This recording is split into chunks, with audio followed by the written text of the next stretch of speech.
ये स्टूडेंट्स, राधे राधे सभी को। मैं नेहा अरोड़ा आपकी अपनी एक्सेल एकेडमी में आप सबका स्वागत करती हूँ। स्टूडेंट्स, आज मैं आपको एक इम्पॉर्टेंट टॉपिक है, +1 क्लास के लिए भी नया टॉपिक है और एचटेट, टीजीटी, पीजीटी और साथ में आपका केवीएस के लिए भी इम्पोर्टेंट है कि how we write the chemistry में है +1 की, कि how we write the electronic configuration. Electronic configuration लिखने के लिए अब जब हम 9th में करते थे ना, तो हम सिंपली करते थे जैसे कार्बन है 624 हम ऐसे लिख देते थे। लेकिन अब मैं आपको कंप्लीट इलेक्ट्रॉनिक कन्फिग्रेशन लिखनी बताऊंगी किसी भी एटम की, और उसके लिए कुछ रूल्स हैं जो हमें अप्लाई करने होंगे। 3 रूल्स हैं जो हमें अप्लाई करने होंगे। सबसे पहला एक है हमारा पॉली एक्सक्लूजन प्रिंसिपल, दूसरा है हमारा हंट्स रूल और तीसरा है हमारा ऑफ-बॉब प्रिंसिपल। ठीक है, तो सबसे पहले मैं आपको ऑफ-बॉब प्रिंसिपल के बारे में बताने जा रही हूँ।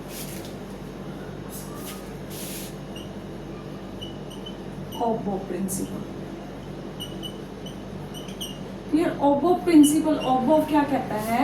ऑफ-बॉब कहता है कि जब हम इलेक्ट्रॉन्स की डिवीजन करेंगे, मतलब जब हम इलेक्ट्रॉन को डिवाइड करेंगे, तो हमें सबसे पहले उन इलेक्ट्रॉन्स को सबसे पहले उनकी फिलिंग करनी है जिनकी एनर्जी कम है। उन ऑर्बिटल्स में हमें पहले इलेक्ट्रॉन डालने हैं। तो इसकी डेफिनेशन क्या है कि in the ground state of atom orbitals are filled in order of increasing energy. Increasing energy में आपको क्या करना है, उनको फिल करना है। मैं आपको लिख देती हूँ, इन the ground state of atom, in the ground state of atom electrons are filled according to in increasing order of energy। Clear? कि आपने क्या करना है, सबसे पहले क्या करना है, आपने सबसे पहले उन ऑर्बिटल्स को फिल करना है जिनकी एनर्जी कम है। ठीक है, फिर उसके बाद आपने दूसरों को फिल करना है। अब इस ऑफ-बॉब के अकॉर्डिंग हमारे पास एक N+L रूल है जो हमें इलेक्ट्रॉनिक कन्फिग्रेशन करने के लिए ओबे करना है। ठीक है, सपोज स्टूडेंट्स, हमारे पास सबसे पहले हम क्या करते हैं, सबसे पहले हम अपना इलेक्ट्रॉन 1s ऑर्बिटल में डालेंगे, फिर 2s में, फिर 2p में, फिर 3s, फिर 3p। अब हमारे पास 4s, then 3d, then 4p, then 5s, then 4d। अब आप कहोगे कि सीक्वेंस चल रही थी sp। देखिए स्टूडेंट, सबसे पहले आपको ऑर्बिटल्स का पता होना चाहिए। हमारे पास एक s ऑर्बिटल होता है, s ऑर्बिटल में मैक्सिमम 2 इलेक्ट्रॉन्स आ सकते हैं।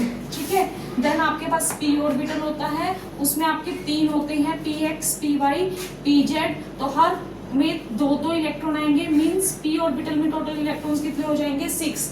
ऐसे जो d होता है उसमें 5 होते हैं, तो आपका हो जाएगा dxy, dyz, dzx, dx² minus y² and dz²। तो इस सब में 2-2 इलेक्ट्रॉन आएंगे यहाँ पे, तो टोटल इलेक्ट्रॉन कितने हो गए आपके 10। F में आपके 14 इलेक्ट्रॉन्स आते हैं, लेकिन F जो है वो इतना ज्यादा सिलेबस में नहीं पूछते, सिर्फ D तक ही पूछते हैं। तो आपके पास S ऑर्बिटल में 2 इलेक्ट्रॉन, P में 6 इलेक्ट्रॉन और मैक्सिमम इलेक्ट्रॉन D में कितने आएंगे, 10 आएंगे, F में 14 आएंगे।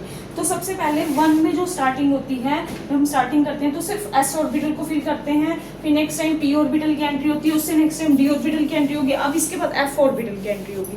लेकिन मैंने क्या कहा, अकॉर्डिंग टू रूल, कि एटम्स में जब हम इलेक्ट्रॉन्स को फिल करेंगे तो पहले उनको करेंगे जिनकी ऑर्बिटल्स की एनर्जी कम है। तो हमें कैसे पता चलेगा कि ऑर्बिटल की एनर्जी कम है, तो वो हम अप्लाई करेंगे N+L रूल। क्लियर? तो अब देखिए, जो ये दोनों हैं, ठीक है, ये तो ठीक है कि पहले 1s आ गया, फिर 2s आ गया, फिर 2p आ गया, 3s, 3p। अब आपको आना तो 3d चाहिए था, लेकिन मैंने क्या लिख दिया, 4s। तो इसका रीजन मैं आपको बताती हूँ कि हम क्या करते हैं, 4s और 3d को लेते हैं। Clear students?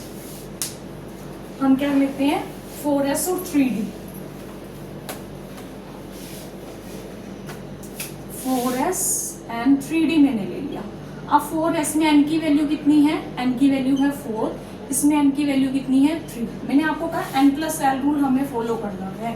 तो L की वैल्यू आपको पता है कि जो L की वैल्यू S के लिए होती है वो 0 होती है, और D के लिए जो L की वैल्यू होती है वो होती है SPDF, 0, 1, 2, 3। तो D की वैल्यू कितनी हो जाएगी, 2। अब इन दोनों का आप जब प्लस कीजिए, 4 + 0 फर्स्ट केस में, 4s के केस में, और 3D के केस में अगर n+l की वैल्यू लूं तो कितनी हो जाएगी 3 + 2 = 5 और ये कितनी है 4। तो वैल्यू किसकी कम आई 4s की कम आई, इसलिए हम पहले किसको फिल करेंगे 4s को, फिर हम किसको फिल करेंगे 3D को। क्लियर। मैं आपको एक बार फिर बता देती हूँ क्योंकि बच्चों को यहाँ पर बड़ी कंफ्यूजन होती है कि हमने 3D को पहले क्यों नहीं फिल किया, क्योंकि हमें ऑर्बिटल जिसकी एनर्जी कम है उसको पहले फिल करना है, हमें n+l रूल को फॉलो करना है। तो n+l रूल के अकॉर्डिंग n की वैल्यू यहाँ पर 4 है, यहाँ पर 3 है। अब हमने l की वैल्यू, l मतलब एजिमुथल क्वांटम नंबर की वैल्यू को चेक करना है। तो l की वैल्यू s में 0 होती है, d में 2 होती है, तो इसकी 0 हो गई, इसकी 2 होगी। अब इन दोनों का सम अप किया, यहाँ पर आपकी n की वैल्यू 3 है, यहाँ पर 4 है, तो 4 + 0 4 हो जाएगा, 3 + 2 आपका कितना हो जाएगा 5। तो किसकी वैल्यू कम है 4s की वैल्यू कम है, इसीलिए हमने किसको पहले फिल किया 4s को। अब आपका सेकंड आता है poly exclusion principal. Poly exclusion ने क्या कहा था, पॉली ने कहा था कि एक ऑर्बिटल में, पॉली एक्सक्लूजन प्रिंसिपल, पॉली ने क्या कहा था कि एक ऑर्बिटल में मैक्सिमम कितने इलेक्ट्रॉन्स आएंगे 2 इलेक्ट्रॉन्स आएंगे, लेकिन उनकी स्पिन कैसी रहेगी अपोजिट। क्लियर, कि एक ऑर्बिटल में मैक्सिमम नंबर ऑफ 2 इलेक्ट्रॉन्स होंगे with the opposite spin. Next हम लेंगे स्टूडेंट्स, इसमें आपका नेक्स्ट है हर्ट्ज रूल। हर्ट्ज रूल ने क्या कहा था, हर्ट्ज ने कहा था, हर्ट्ज ने क्या रूल दिया था इलेक्ट्रॉनिक कॉन्फ़िगरेशन के लिए, उसने कहा था कि आपने क्या करना है, आपने पेयरिंग तब तक नहीं करनी है जब तक कि आपका ऑर्बिटल का हर किसी में एक इलेक्ट्रॉन ना आ गया हो। तो इसकी डेफिनेशन क्या थी, electron pairing in pdf orbital, electron pairing in pdf orbital can not occur until each orbital is singly filled, कि जब तक हर ऑर्बिटल में एक इलेक्ट्रॉन नहीं आ जाएगा तब तक आप पेयरिंग नहीं करोगे। अब ये कैसे है, सपोज मैंने आपको कहा कि आपका p ऑर्बिटल है, p में आपको मैंने बताया था कि कितने होते हैं 3 ये लेते हैं हम, एक px लेते हैं, एक py लेते हैं और एक pz लेते हैं। मैं किसी इन इलेक्ट्रॉनिक कॉन्फ़िगरेशन को कर रही थी, तो सपोज एग्जांपल ले लेती हूँ कि p ऑर्बिटल में जब मुझे इलेक्ट्रॉन डिवाइड करने थे तो p में 5 इलेक्ट्रॉन्स थे। अब मुझे क्या करना है, मैं ऐसे कर दूं, पहले 2 इलेक्ट्रॉन इसमें डाल दूं, फिर 2 इलेक्ट्रॉन इसमें, लास्ट में जो बचेगा उसमें नहीं, दैट विल बी रॉन्ग। हमें क्या करना है, पहले हमें तीनों ऑर्बिटल में एक एक इलेक्ट्रॉन देना है। ये वही कह रहा है electron pairing in pdf orbitals can not occur, तब तक पेयरिंग नहीं होगी जब तक हर ऑर्बिटल में सिंगल इलेक्ट्रॉन नहीं आ जाता।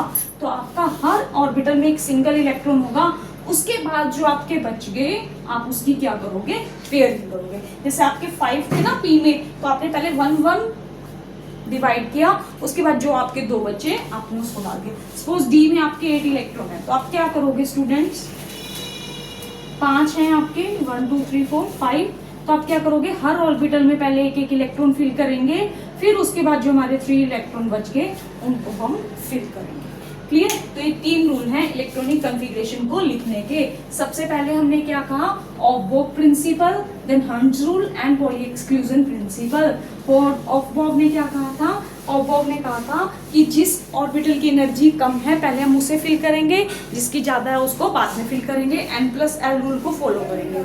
सेकेंड था पॉली एक्सक्लूजन प्रिंसिपल, उसमें था कि हर ऑर्बिटल में 2 से ज्यादा इलेक्ट्रॉन नहीं आएंगे, वो भी अपोजिट स्पिन के साथ होंगे। थर्ड था हर्ट्ज रूल, हर्ट्ज रूल ने ये कहा था कि हर ऑर्बिटल को पहले सिंगली फिल्ड करना है, उसके बाद उसमें इलेक्ट्रॉन्स की पेयरिंग करनी है। Now we will start with the electronic configuration. Suppose आपको दिया है लिथियम, लिथियम की कॉन्फ़िगरेशन आपने लिखनी है, आपको पता है एटॉमिक नंबर 1। सबसे पहले स्टूडेंट्स हम 1s ऑर्बिटल को फिल करेंगे, फिर 2s ऑर्बिटल को। क्लियर, अब मैंने आपको क्या कहा था कि 1s ऑर्बिटल में मैक्सिमम कितने इलेक्ट्रॉन्स होंगे 2, और जो रह गया वो इसमें चला जाएगा। Clear students, if you like the video please subscribe share and comment.